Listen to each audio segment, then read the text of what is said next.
Continuing our series on the Rhodesian Bush War, we're going to talk about a book that covers one of the main units involved in the conflict, the Rhodesian Light Infantry, or RLI.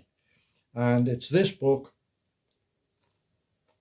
Fireforce by Chris Cox, which really has become a classic. Chris Cox joined the RLI and went through his basic training, and it's fairly similar to a lot of the basic training that others have written about in different armies. Drill sergeants who can spot a loose thread from across the parade ground and so on, and the installation of discipline. They go on to do a phase that they had in Rhodesia, which was conventional warfare phase, which most of the guys thought was pretty useless because it was to do with armored warfare, artillery, and so on. And the Bush War didn't really. It was more of a guerrilla type war, so they didn't really see that as being applicable. So he was then posted to 3 Commando, 11 Troop, which was doing patrols mainly in places like the Honde Valley, miles and miles of bloody Africa, slugging around, very little in the way of action, although there was some occasionally. And that was the kind of war that was being waged until they switched the role onto the Fireforce. And the concept of the Fireforce really changed everything, and it became the kind of mainstay of the RLI.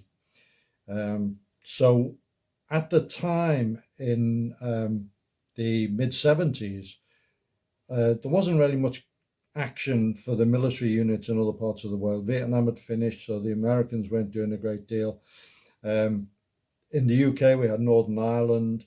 Obviously, the special forces were engaged in different things, but for people like the Parachute Regiment and Royal Marines and so on, there wasn't a great deal happening. So they tended to be attracted to where the action was, and a lot of them did get over to Rhodesia because the general view was, and it was actually stated, that once you were posted to a fire force, you would be in a contact within 24 hours.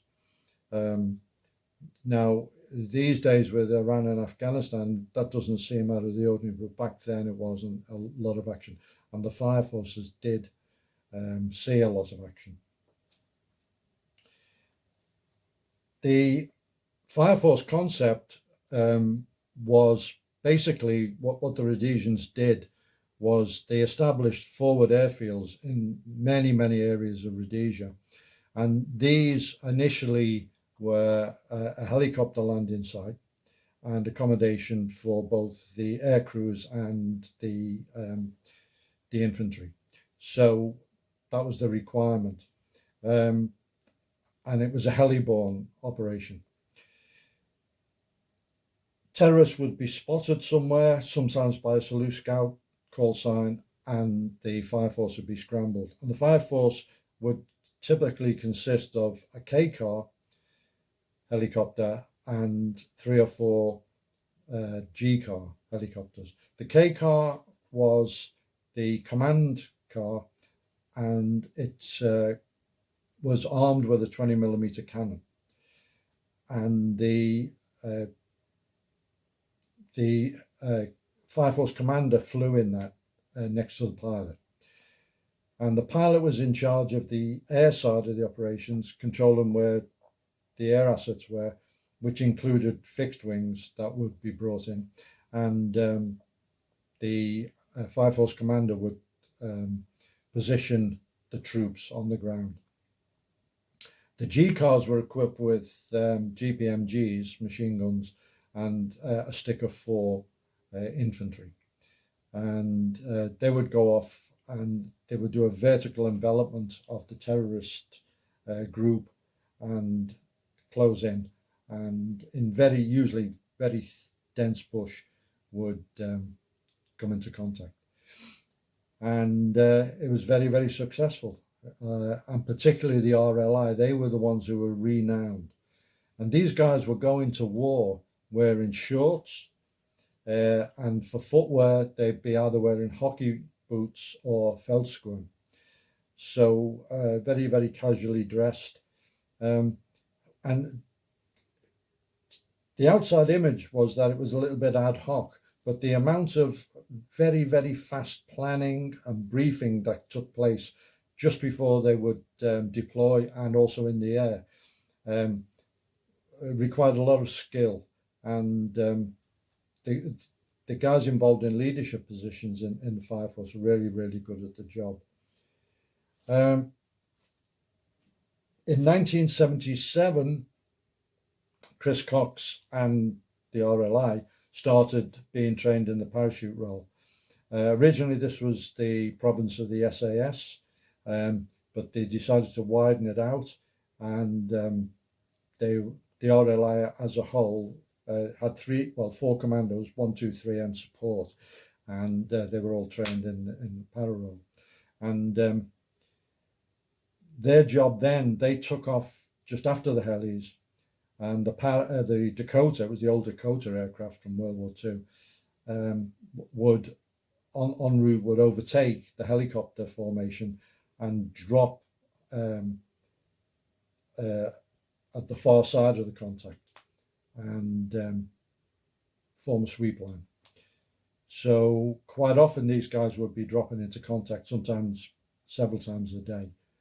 And I actually worked with the guys mentioned in this book on a protection team, and he was very young, very fresh-faced, and he was very unassuming. And we had guys from para, SAS, SPS, Marines, and all that, and they'd all be talking, telling war stories, and he never said anything, never said a word.